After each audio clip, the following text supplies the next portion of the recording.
చూచితివయ్యా అక్షయ భాగ్యమునియా మోక్షంబు చూపితివయ్యా అపరాధిని యేసయ్యా కృప చూపి బ్రోవుమయ్యా నిపమించకయే నీ కృపలో అపరాధములను క్షమించు నిపమించకయే నీ కృపలో అపరాధములను క్షమించు అపరాధిని యేసయ్యా కృప. దేవునికి స్తోత్రం. దేవుని యొక్క మహాకృపను బట్టి గత ఆదివారం నుండి ఆదివారం వరకు దేవుని యొక్క రెక్కల నీడలో భద్రతపరిచి మనల్ని కాచి కాపాడి దేవుడి సన్నిధానానికి మనల్ని క్షేమంగా తీసుకొచ్చిన దేవునికి మహిమ కలుగును గాక. మరి దేవుని యొక్క వాక్యము ఈరోజు కొంత ప్రేమ విషయంలోని కొన్ని మాటలు దేవుడు బయలుపరిచాడు. వాటి విషయంలో దేవుడు ఇచ్చిన వాక్యాన్ని మీ మధ్యకి నేను తీసుకొచ్చాను. ఈ లోక రీతిలో ఉన్న ప్రేమను చూస్తుండగా మనుషుల ప్రేమ కరువైపోయింది. అందుని బట్టి జీవ గ్రంథంలోని అనేక మంది భక్తులు ఏ విధముగా ప్రేమ కలిగి నడుచుకున్నారో, ఏ విధముగా జీవించారో కొన్ని మాటలు మనము చదువుకోవడానికి నేర్చుకోవడానికి దేవుడి మాటలు జీవ గ్రంథంలో పెట్టి ఉన్నాడు మన కొరకే. ఆ మాటలు ఈరోజు మనం నేర్చుకుందాం. కొన్ని మాటలు నేర్చుకుని దేవుని మనము మహిమ పరుద్దాం. వాక్య భాగంలోకి వెళ్తుంటుండగా నా ప్రియమైన సహోదరి సహోదరులకు, వాట్సాప్లో చూస్తున్న గ్రూపులో చూస్తున్న నా సహోదరులకు నా హృదయపూర్వకమైన వందనాలు, నా సంఘ బిడ్డలకు నా హృదయపూర్వకమైన వందనాలు తెలియపరుచుకుంటున్నాను. వాక్యంలోకి వెళ్తుండగా దేవుని యొక్క మహాకృపను బట్టి మనల్ని నడిపించాలి. దేవుని యొక్క వాక్యము మనల్ని దేవుని మాటలు వినడానికి ప్రేరేపింపబడేవారిగా మనం ఉండాలి. మరి నిద్రశక్తులు మరి ఎంత బేగ అయిపోతుందా, బేగ ముగించేస్తారా, వెళ్ళిపోదామనే ఆ ఒక తలంపు అపవారి కలిగింప చేస్తుంది.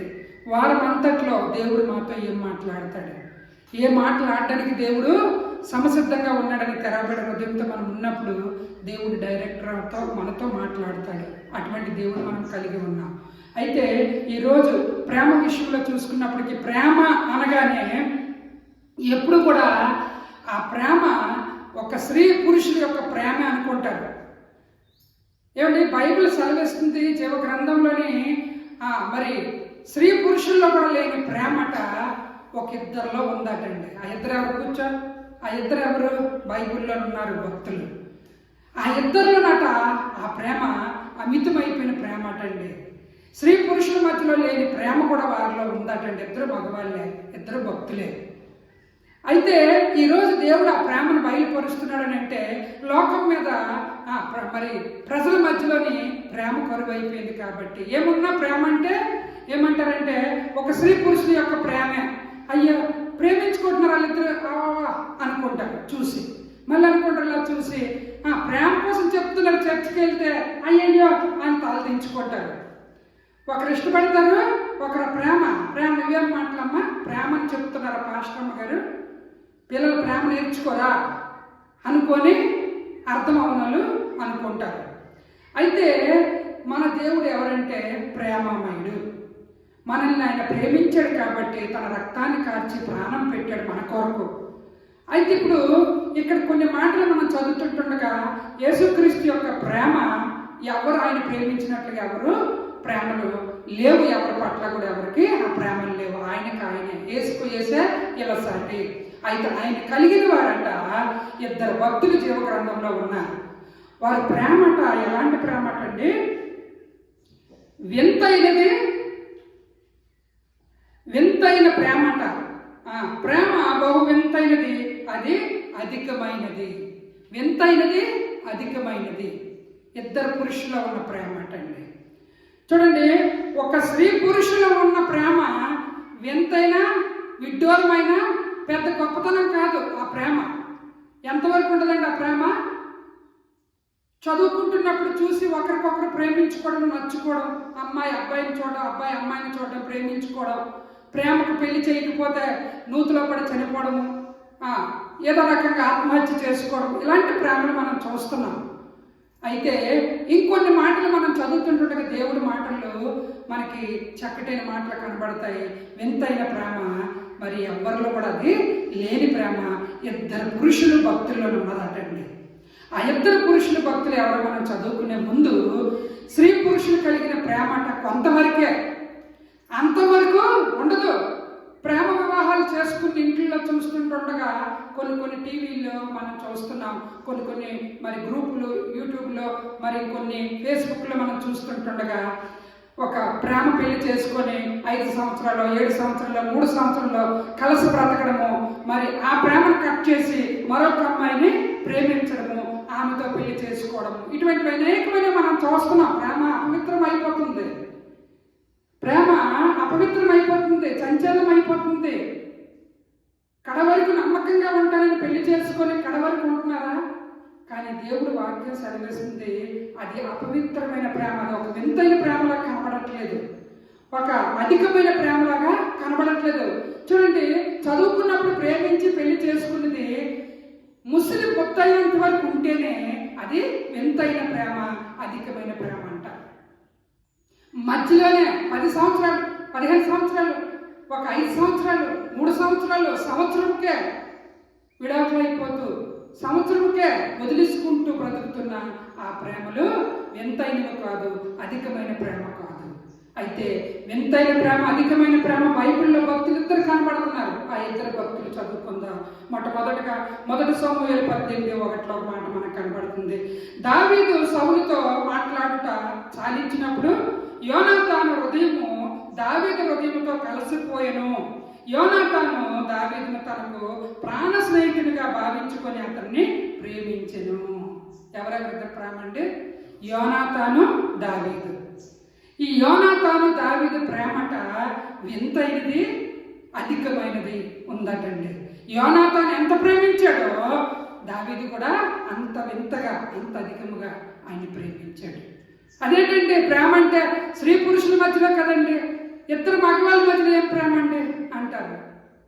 కానీ ఆ ఇద్దరు పురుషుల మధ్యలో ఉన్న ప్రేమట మరి దావీదును రక్షింపగలిగిందటండి, దావీదు ప్రాణము నిలబెట్టగలిగిందటండి.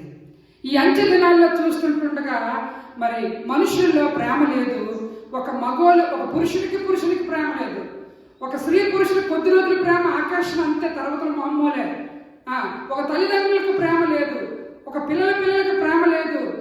మరి ఇంకా చాలా రకాలుగా మనం ఈ లోకంలో చూస్తుండగా ప్రేమలో కొంత అపవిత్రం మనకి కనబడుతుంది.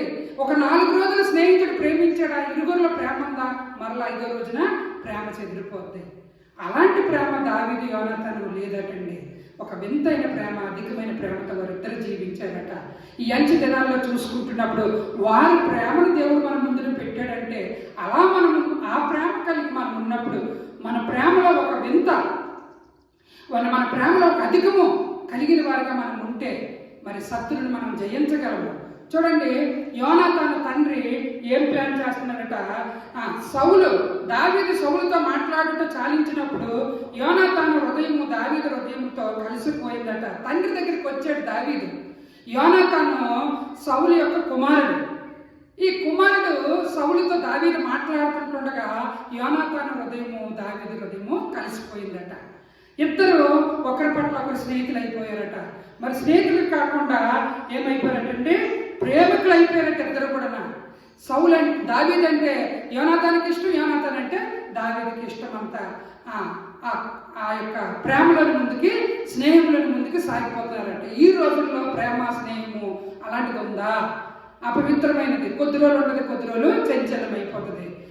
వాడితో ఎందుకు, వాడికంటే విలువైనడు, ఘనమైన వాడు, డబ్బు ఉన్న వాడితో నేను ఫ్రెండ్షిప్ చేస్తాను, లేకపోతే వాడి దగ్గర ఏమీ లేదు, వాడికి నేను స్నేహం ఉండాలనే ప్రేమ, స్నేహము చంచలం అయిపోతాడు. కానీ దావీదు యొక్క ప్రేమ, యోనాతాను యొక్క ప్రేమ అలాగే లేదటండి. అయితే ఇక్కడ చదువుకున్న మాటల్లో మనకి కొన్ని మాటలు కనిపిస్తుంటాయి, చదువుదాము. సౌలు కుమారుడైన యోనాతాను దావీదును బహు ఇష్టం గలవాడై ఉండి దావీదుతో ఇట్లనెను, నా తండ్రి అయిన సౌలు నిన్ను చంపవలనని ప్రయత్నిస్తున్నాడు, కాబట్టి నీవు ఉదయం జాగ్రత్త పడి రహస్యమైన స్థలమందు దాగి ఉండుము అని చెప్పాడు. చూడండి, ప్రేమించిన వాళ్ళ దగ్గర ఏమైనా దాగుంటాయా? ఏ దాపరకలు దాగవు. మా నాన్న ప్లాన్ చేస్తున్నాడు, సౌలు నిన్ను చంపడానికి ప్లాన్ చేస్తున్నాడు, దావీదు నీవు పలానా స్థలం దగ్గర దాక్కో, నేను వాటి విషయంలోనే నీకు నాకు దేవునికే ఇది సాక్ష్యముగా చెప్తా ఉన్నాడు. నేను పిలిచినప్పుడు, నేను ఈ విధంగా బాణాలు వేస్తున్నప్పుడు నువ్వు ఇలా రావచ్చును, నీకు ఇలా క్షేమం కలుగుతుందని చెప్పి దావీదుతో యోనాతాను చెబుతున్నాడు, దాక్కొని చెప్తున్నాడు. మరి అంతేకాదు యోనాతాను దావీదును తన ప్రాణ స్నేహితునిగా ప్రేమించిన కనుక ప్రేమను బట్టి దావీదు చేత మరలా ప్రమాణం చేయించుకున్నాడండి. నువ్వు ఈ స్థలం ఖాళీ చేసే, నువ్వు ఇక్కడ అమావాస్య నాడు ఇక్కడ ఉండకో, ఈ స్థలం దగ్గర ఉండకో, వెళ్ళిపో. ఎందుకంటే మా నాన్న చేస్తున్న ప్లాను చాలా బహుఘోరమైనది, కాబట్టి నువ్వు ఈ స్థలం దగ్గర ఉండకు అని చెప్పాడండి. ఈ స్థలం దగ్గర నువ్వు ఉండగానే యోనాతాను దావీదుతో చెప్పినప్పుడు దావీదు అక్కడి నుండి వెళ్ళిపోయాడు. అయితే చదువుకున్న దాంట్లో మనకు కొన్ని మాటలు కనబడతాయి. యోనాతాను తన తండ్రి అయిన సౌలుతో దావీదును గురించి దయగా మాట్లాడి, నీ సేవకుడైన దావీదు నీ విషయంలో ఏ తప్పిదము చేసిన వాడు కాక బహుమేలు చేసిన కనుక రాజా, నీవు అతని విషయంలో ఏ పాపమో చేయకుందువు గాక. అతని ప్రాణమునకు తెగించి ఆ ఫిలిస్తీన్లు చంపగా యెహోవా ఇశ్రాయేలు అందరికి గొప్ప రక్షణ కలుగు చేసినావు, అది నీవే చూచి సంతోషించుదువు కదా. మరొక్కసారి తండ్రి దగ్గర జ్ఞాపకం చేస్తున్నాడు. నువ్వెందుకు అతను చంపాలని ప్లాన్ చేస్తున్నావు? ఫిలిస్తీన్ల విషయంలో ఇశ్రాయేల్ అందరూ ఎంతో బాధపడుతున్నప్పుడు ఆ ఫిలిస్తీన్ చేతిలో నుండి ఇశ్రాయేల్ని విడిపించాడు కదా, నువ్వే ఆ రోజు సంతోషించావు కదా, మరలా ఎందుకు నువ్వు అతను ప్లాన్ చేస్తున్నావు? ఏ పాపాన్ని నువ్వు అతని పట్ల ప్లాన్ చేయకని చెప్పి యోనాతాను తండ్రితో చెప్తా ఉన్నాడండి. యోనాతాను తండ్రితో చెప్తున్నప్పుడు అక్కడ మనకు కొన్ని మాటలు కనబడతాయి. సౌలు యోనాతానుతో చెప్పిన మాటలు ఆలకించి యెహోవా దేవునితో అతని మరణశిక్ష విధింపనని ప్రమాణం చేసిన. అప్పుడు యోనాతాను దావీదును పిలుచుకొని పోయి ఆ సంగతులన్నీ మరి అతనికి తెలియజేసి దావీదును సౌలు వద్దకు తీసుకుని రాగా దావీదు మునుపటిలాగును అతని సన్నిధిని ఉండెను. తరువాత యుద్ధము సంభవించినప్పుడు దావీదు బయలుదేరి ఫిలిస్తీన్లతో యుద్ధము చేసి వారిని ఓడించి వెనుకకు పారతోలి గొప్ప అంద చేయగా విందు చేయగా యెహోవా యొద్ద నుండి దురాత్మ సౌలు మీదకి వచ్చాను. సౌలు ఈట చేత పట్టుకొని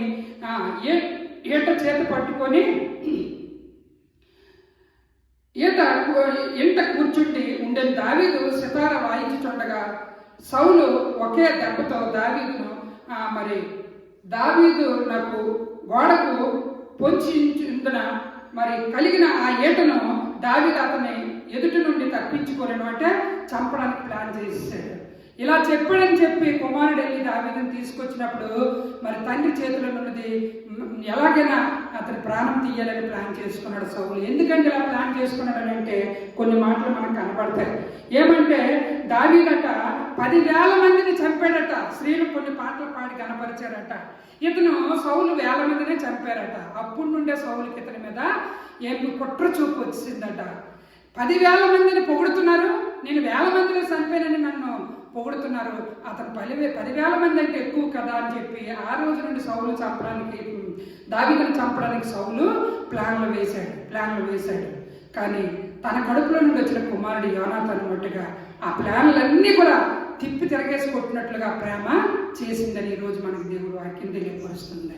కాబట్టి యోనాతాను ఎక్కడికక్కడ అతన్ని చంపడానికి ప్లాన్ చేసుకుంటుంటే నువ్వు ఆ స్థలం దగ్గర నుండి ఉండకు, నువ్వు వెళ్ళిపో, ఈ విధంగా మా నాన్న మా తండ్రి ఇలా ప్లాన్లు చేస్తున్నాడని చెప్పుకొచ్చాడు. కాబట్టి యోనాతాను మాటలు విని దావీదు కొన్ని స్థలాల్లో దాక్కున్నాడు. మరొక స్థలం దగ్గర దాక్కుంటుండగా ఆ ఒక భార్య అతన్ని తప్పించింది, కిటికీల కొండ అతన్ని పంపించింది.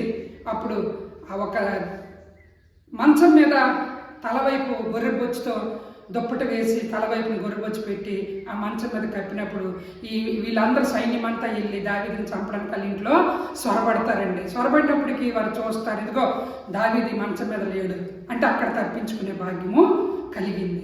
ఎక్కడికక్కడ సౌలు ఎంటాడుతూనే ఉన్నాడు, ఎక్కడికక్కడ చంపాలని ప్లాన్లు చేస్తూనే ఉన్నాడు. దేవుడు యోనాతాను ప్రేమ ఇరుగురు మధ్యలో పెట్టాడు కాబట్టి యోనాతాను చెప్తూ నువ్వు తప్పించుకో, తండ్రి దగ్గర కూడా రిక్వెస్ట్ చేస్తున్నాడు. ఫిలిస్తీన్లు అంత బాధపడినప్పుడు దావీదు ఇంత గొప్ప కార్యం చేశాడు, వాళ్ళందరినీ ఓడించాడు, ఇశ్రాయేలు ప్రజలందరినీ రక్షించాడు, అప్పుడు నువ్వు సంతోషించావు, ఇప్పుడు ఎందుకు నువ్వు ఇలా చేస్తున్నావని ప్రశ్నించినట్లుగా చేసినప్పటికి కూడా అతనిలో ఒక కుట్ర ప్రేమను ఉన్నవ్వకుండా చేసింది. కానీ కుట్ర ఓడిపోయింది, కానీ ప్రేమ గెలిచింది. కాబట్టి ఈ రోజుల్లో మనం ఏం నేర్చుకోవాలంటే కుట్రతో ఎవరిని మనం సంపాదించుకోలేము. కుట్ర పన్నాగల పని వారి మీద 4 ఇచ్చకాయల మాటలు చెప్పి వారి ప్రేమను పొందాలనుకోవడం ఎంత మాత్రం కరెక్ట్ కాదు. దావీదుది, సౌలుది మనం చూసుకుంటుండగా, యోనాతానుది మనం చూసుకుంటుండగా, సౌలు ఎంత కుట్ర చేసి చంపాలని ప్లాన్ చేసినా కుట్ర దేవుడికి అసహ్యం కాబట్టి, ప్రేమ దేవుడికి ఇష్టం కాబట్టి ప్రేమ దావీదుని బ్రతికించింది. యోనాతాను చూపించిన ప్రేమ బ్రతికించినట్లుగా చేసిందని మనకి ఈరోజు మెసేజ్ దేవుడు ఇచ్చాడు. అంతేకాదు ఇక్కడ కొన్ని మాటలు చదువుతుంటుండగా మనకు అర్థమవుతుంటాయి. మరి సమూయేలు 1 సమూయేలు 20:18 మరియు యోనాతాను దావీదుతో ఇట్లనెను, రేపటి దినము అమావాస్య, నీ స్థలం ఖాళీగా కనబడను కాదా? ఖాళీగా ఉండాలి, నువ్వు ఇక్కడ ఉండకు. ఎందుకంటే మా నాన్న ప్లాన్లు చేస్తున్నాడు, నీవు ఇక్కడ నుండి తప్పించుకొని చెప్పాడు. అడుగడుక్కి చెప్పుకొస్తున్నాడు. అంతేకాదు 2 సమూయేలు 1:25లో యుద్ధ రంగమందు బలాఢ్యులు పడి ఉన్నారు, ఉన్నత స్థలముల్లో యోనాతాను హతమాయెను. చూడండి చదువుకున్న దాంట్లో మరి యుద్ధ రంగమందు బలాఢ్యులు అందరూ పడిపోయి ఉన్నారట, ఉన్న స్థలముల్లో యోనాతాను హతమాయెను. అంటే యోనాతాను ఏమైపోయాడు? హతమైపోయాడు. యోనాతాను హతమైపోయిన తర్వాత అక్కడ ఒక మంచి మాట మనకు కనబడుతుంది. నా సహోదరుడా, 2 సమూయేలు 1:26లో, నా సహోదరుడా యోనాతానా, నీవు నాకు అతి మనోహరుడవై ఉంటివి, నీ నిమిత్తము నేను బహు శోకము నొందుచున్నాను, నా యందు నీకున్న ప్రేమ బహు వింతైనది, స్త్రీల చూపు ప్రేమ కంటే అది అధికమైనది. ఏ స్త్రీ అట అంత ప్రేమను చూపించలేదట. యోనాతాను మట్టుగా దావీదు పట్ల చూపించిన ప్రేమ బహు వింతైనది, అది అధికమైన ప్రేమ. మరి స్త్రీల చూపు ప్రేమ కంటే అది అధికమైనదని ఒప్పుకుంటున్నాడండి దావీదు. యోనాతాను చూపించిన ప్రేమ ఈ రోజుల్లో మనుషుల్లో ఉందా? స్నేహితుల్లో ఉందా? ఒక ఇరుగురి మధ్యలో ఉందా?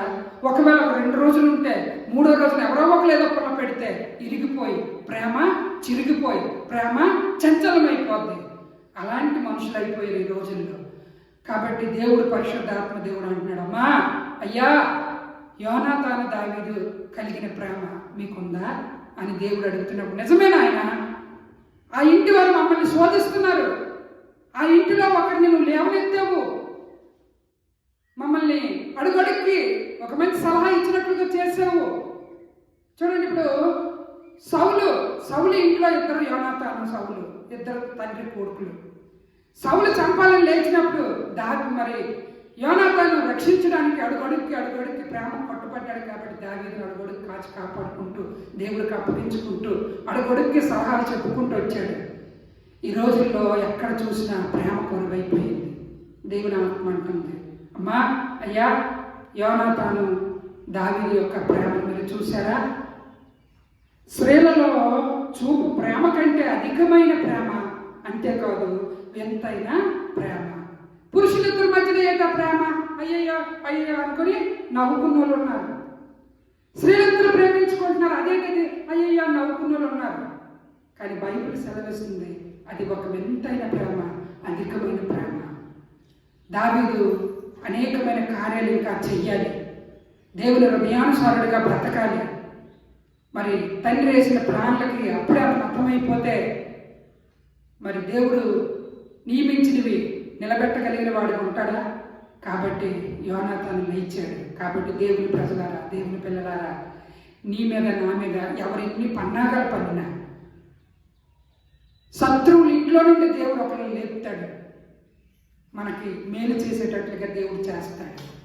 కాబట్టి నీ పట్ల నా పట్ల దేవుడికున్న ప్రణాళిక నెరవేరపడడానికి శత్రువు ఇంట్లోనే కుటుంబంతో శత్రువులైనా ఒకరిని దేవుడు లేపుతాడు, మనం బెంగపడక్కర్లేదు.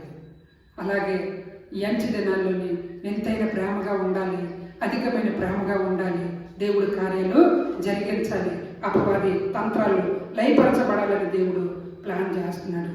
అంతేకాదు చదువుకునే దాంట్లోని మరి నా సహోదరుడా యోనాతానా, నీవు నాకు అతి మనోహరుడవై ఉంటివి అని అంటున్నాడు. నేను బహు శోకము నొందుచున్నాను. ఆయన యుద్ధంలోని ఆ రకంగా ఆ యొక్క హతమైపోవడం చూసి బహు శోకమైపోతున్నాడు దావీదు.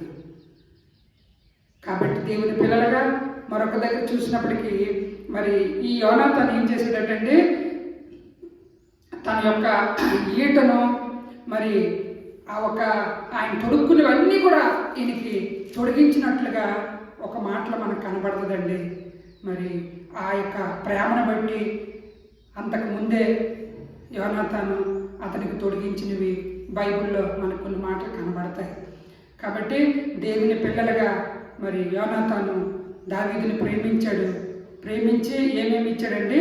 మరియు యోనాతాను తన దుప్పటిని, తన కత్తిని, తన విల్లును, నడికట్టును తీసి దావీదునకు ఇచ్చాను. చూడండి ఇన్ని ఇచ్చాడు, ప్రేమకు సాదృశ్యముగా ఇన్ని ఇచ్చాడండి. దావీదు సౌలు తాను పంపిన చోట్లకెల్లా పోయి సుబుద్ధి కలిగి పని చేసుకొని వచ్చేవాడటండి, ఎదిరించేవాడు కాదట, సుబుద్ధి కలిగి పని చేసుకొని వచ్చాడట. యోనాతాను దగ్గర ఉన్నవన్నీ ఇతనికి ఇచ్చాడట. అవన్నీ కూడా దావీదుకు ఉపయోగపడ్డాయండి. అలాగే ఆదికాండం 41:22 41:42 ఒక మాట చదువుకుందాం. ఫరో మరి యోసేపుకి ఇచ్చిన కొన్ని మాటలు చూసుకుందాం. మరియు ఫరో తన చేతినున్న తన ఉంగరము తీసి యోసేపు చేతికి పెట్టి సున్నపునార బట్టలు అతనికి తొడిగించి అతని మెడకు బంగారు గొలుసును వేసెను. ఎవరండి వేశారటండి? ఫరో రాజట యోసేపుకు అవన్నీ తొడిగించి ఇచ్చినట్లుగా వాక్యం కనబడుతుంది. అలాగే ఇక్కడ చదువుకున్న దాంట్లో యోనాతాను దావీదుకి ఇచ్చినట్లుగా కనబడుతుంది. కాబట్టి దేవుని ప్రజలుగా, దేవుని పిల్లలుగా మరి ఇరువురి యొక్క ప్రేమ, స్నేహము మరి ఇవన్నీ ఇచ్చినట్లుగా అతని కొరకు ఎక్కడికెక్కడ అతని ప్రాణం పోకూడదు, తండ్రి అతని ప్రాణం తీయకూడదని అడుగడుగుకి అతన్ని కాపాడుకుంటూ వస్తూ దావీదు ప్రాణాన్ని మరి దేవుని కృప ద్వారా ఎక్కడికెక్కడ కూడా నాశనం అయిపోకుండా, నువ్వు పలాన దగ్గరికి వెళ్ళి దాక్కో, పలాన దగ్గర నువ్వు ఉండు, ఈ యొక్క అమావాస్య నాడు స్థలం దగ్గర నువ్వు ఉండకు, ఖాళీగా ఉండాలి నీ ప్లేసు, ఇవన్నీ చెప్పుకొచ్చిన యోనాతాను ప్రేమ వింతైనది, దావీదు ప్రేమ మరి బలమైనది. కాబట్టి దేవుని పిల్లలుగా ఇలా చూసి అలా ప్రేమించి వెంటనే విరిగిపోయిన ప్రేమ కాదు, కడవరకు నమ్మకమైన ప్రేమ కలిగి ఉండాలి. సరే, ఆ ప్రేమ లేకపోతే మరి దేవుడి కార్యాలు జరగవు. సంఘాల్లో ప్రేమ ఉండాలా, విశ్వాసుల మధ్యలో ప్రేమ ఉండాలా, సేవకుల మధ్యలో ప్రేమ ఉండాలా, కుటుంబాల్లో ప్రేమ ఉండాలా. దేవుడు అంటున్నాడు, ఎంతైనా ప్రేమ ఉంటే అద్భుతాలు నేను చేస్తానన్నాడు. మరి కాబట్టి దావీదు చిన్న పల్లవి పాడుకొని ముగించుకుందాం. దావీదు వలనే నాట్యమాడి తండ్రి నిన్ను స్తుతించెదను, దావీదు వలనే నాట్యమాడి తండ్రి నిన్ను స్తుతించెదను. యేసయ్యా స్తోత్రం, యేసయ్యా స్తోత్రం, యేసయ్యా స్తోత్రం, యేసయ్యా స్తోత్రం. దావీదు వలనే నాట్యమాడే తండ్రి నిన్ను స్తుతించెదను. కష్టము కలిగిన నష్టము కలిగిన తండ్రి నిన్ను స్తుతించెదను. యేసయ్యా స్తోత్రం, యేసయ్యా స్తోత్రం. దావీదు వలెనే నాట్యమాడి తండ్రి నిన్ను స్తుతించెదను. తంబురతోను సితారతోను తండ్రి నిన్ను స్తుతించెదను. దేవుని బిడ్డలుగా తంబూరుతో సితారతో దేవుడు మనం స్తుతించాలా. కష్టం వస్తుంది, నష్టం వస్తుంది, వాటిలో కూడా దేవుడు మనం స్తుతించాలా. ప్రేమ కలిగి మనం ఉండి దేవుడి ప్రేమ మాటలను ప్రకటించాలా. కళ్ళు మూసుకుందాం, ప్రార్థన చేసుకుందాం. స్తోత్రాలు తండ్రి.